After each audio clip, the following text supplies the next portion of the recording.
Hello everyone, Facebook family, Facebook friends.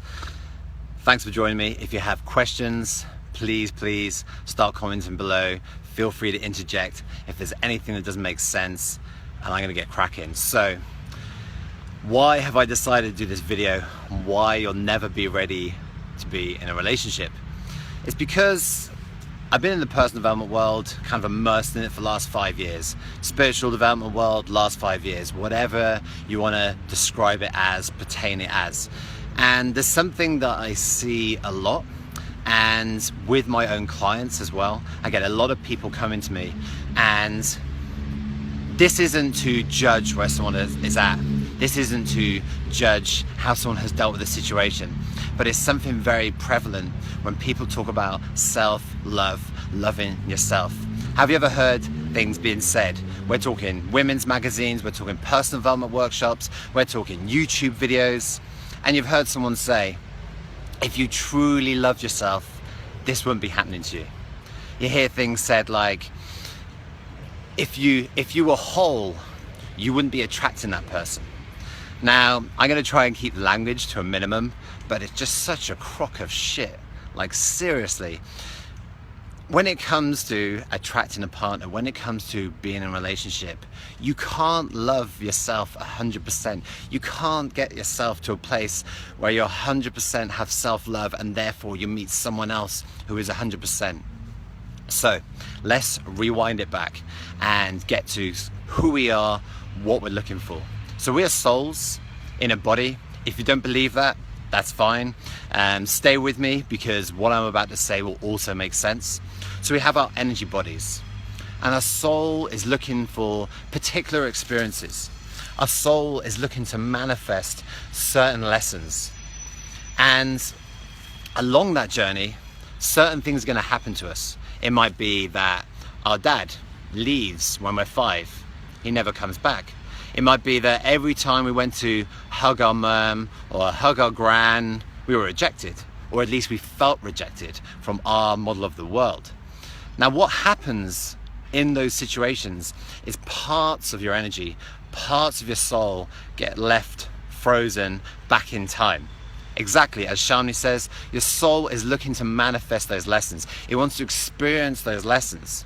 The problem is when people go through life and let's just say their dad abandoned them at a certain age, and then their first boyfriend at 17 doesn't show up how they want them to. They cheated on them, left them for someone else. Then they, in their early 20s, they meet now who they think is going to be the heartthrob, the knight in shine armor, the person who's going to save them, because on some level, all the experiences that have led up to that have made them feel that ultimately men aren't there for them. And this person shatters their heart. And before you know it, this woman, and this can happen with men as well, there's no bias, same thing with a man, he may feel completely rejected. And before you know it, you're making decisions, you're running programs, your subconscious is taking over to protect you. It may even manifest as controlling or going for a certain job. But ultimately, you close your heart feels broken, you close your heart, and you're not open to living that experience 100%. Now, this can even go on longer. You could be in your 40s, your 50s, maybe you went through a divorce. Maybe your son or your daughter is carrying on the trend to keep manifesting the lesson that you need to get. Now, the problem I have, and something which I've experienced a lot with clients who, come to me for whatever challenge they might be facing, it's often around abandonment, abuse, forgiveness, a lot of soul themes which are quite heavy trauma. And once you start going in deeper and they start actually expressing, yes, I would love to be in a relationship, but I'm working on my self-love first. And the reason why, as you can tell, I feel quite strongly about this is because if I can give you an analogy. So you have 2 buckets filled with water, and at the bottom of that bucket you've got some silt, some dirt, some dust, some mud, whatever you want to call it. And all that happens when you close your heart or you have your heart broken, or you have a certain experience, is that dust and dirt in time settles to the bottom of the bucket. And that's fine. And I'm not saying you're not working on yourself. I'm not saying that you're doing anything wrong. All I'm saying is, without acknowledging what truly happened, without those awarenesses, you go on with your life and that stuff is still there. Then, many months, many years even, I've had plenty of clients who have spent so many years waiting to fully love themselves and basically feeling in a place where they can, okay, we can do this, we can be in a relationship again. And then, as soon as they get in a new relationship, it feels like their world has ended. The first 2 weeks, first 3 weeks, everything feels like it's amazing. You're feeling bliss. You're literally thinking, oh my God, everything has paid off. Everything is showing up amazing. But before you know it, things start to crop up. Things start to come to the surface. Your partner starts acting a certain way. Or you're just, for whatever reason, you're starting to feel that they're not there for you. You're starting to feel that same abandonment that you felt from your dad. Or you're starting to feel that same rejection that you felt from your mum. And what's happening, if I can give you the analogy. So, you've got 2 buckets of water, mud at the bottom. Now imagine pouring those 2 buckets into one big bucket. What's going to happen? All that shit, dirt, mud, dust is all stirred up. And it's been brought to the surface for you to work on it. So my point is, it doesn't matter how much self-love you do. Once you get into a situation, that person is there as a mirror.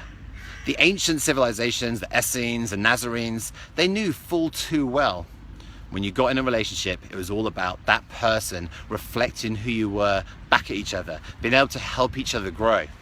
That was the role of being in a relationship. You were in a relationship so you could amplify your masculine and your feminine attributes. Yet in modern day society, we're looking for the other person to make us whole, and then we've been misguided with, if we love ourselves wholly and completely, we will meet another person that is whole. But let me tell you something. If you're 100% whole, you've integrated all your lessons, the forgiveness, the abandonment, the betrayal, everything that's happened in your life, you wouldn't be in this body anymore. You would have ascended. You would have turned into thin air and risen. The fact that we're in this body says that we have shit to work on. We've got lessons to get through. And let's just say, I'm sure for some of you who are watching this who are spiritually minded, you might be saying to yourself, okay, well, I'm going to wait till I'm a certain vibration, and then I'll talk to, I'll meet someone else who's at another vibration, and we won't have any shit to work on. We won't have any stuff that comes up. Again, imagine if you were. Imagine you had imagine, let's just say, a vibration of 500. So you're a vibration of 500, and then you meet someone who's also at 500. Or let's just say they're at 400, or they're at 600. Universe loves you so much, source, God, whatever you want to call it, and it wants you to get that lesson. You're going to have to go down, and whatever is there that doesn't match the vibration is going to come up to the surface for you to get that lesson. So it doesn't matter if you're at 200, 300, 400, 500, 700 for some of you. If you are at 700, I would love to meet you. You are still going to bring that stuff up. It doesn't mean if you hit to a certain vibration, it's all gone. It just means, Buddhist model of stupa, you're going to go to a deeper level. It might be 500 now from your 700 that you integrate it, rather than 300, but you're still going to have stuff to get the lesson and integrate an even deeper lesson. Now, I hope some of you guys are getting this, and if you're not, please comment. I know there's a lot of stuff here to take in, and there's so much stuff with relationships, and that's why I love this topic. I find it so fascinating. But ultimately, as Luke said, it's about growing together, and you're never going to be complete. You're never going to be 100% whole. So stop robbing yourself of the experience. Stop telling yourself that once I get to a certain place, then I can be in a relationship. Your soul has come here to get certain lessons, to grow, but ultimately enjoy life. This is the most amazing vibration, dense vibration.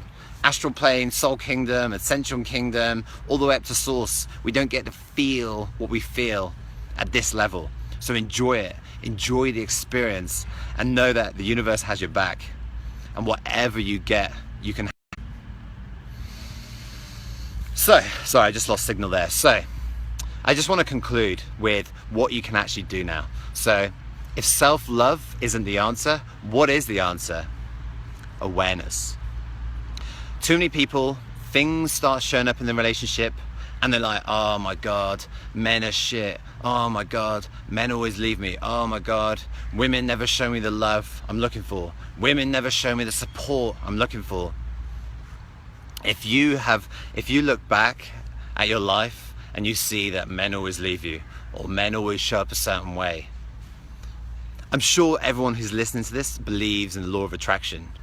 And it's interesting because people always find it so easy to believe in the law of attraction, to sit there, to meditate, to feel the future, and you can bring it closer.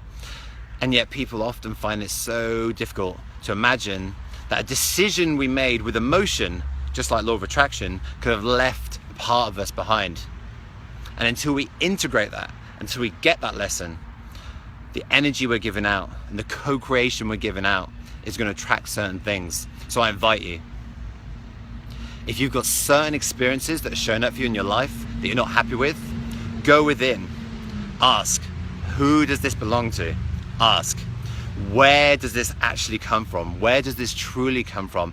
What part of me is co-creating this manifestation? Because it's not all about the other person. Now, of course, once you get into a conscious relationship, you can get to the place where you're like, hang on, this person's showing up like this. Is this my shit? Is that their shit? Don't get me wrong, but you need to go within. You need to truly ask. And once you've cleared your stuff, it won't bother you. So let's just say your partner is really angry with you, throwing their toys out the pram, or not giving you the love in the way that you want it.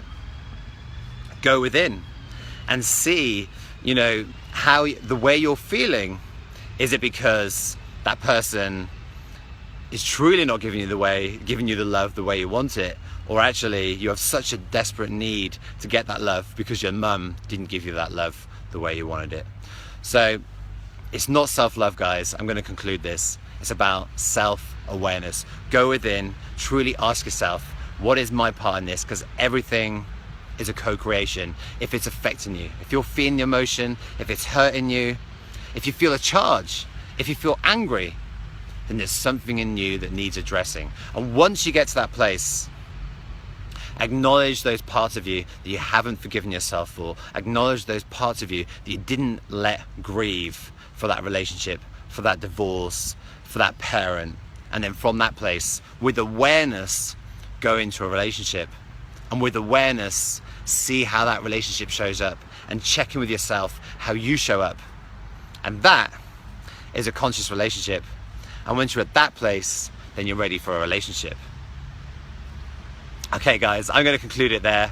If you have any questions, feel free to jump in now. Otherwise, I got to keep it short and sweet. There is so much more you can talk about on this. There is so much more to it. We can start talking about contracts and cutting the cords and karmic relationships, vows, promises. There's so much more to this, but I'm going to conclude it there. So if you're looking to be in a relationship, you need to go within. Stop taking your time. Stop robbing yourself of the experience. Go there. Give yourself permission. Feel that pain. Release that pain. Open your heart. Be in a relationship. And have more fun in life.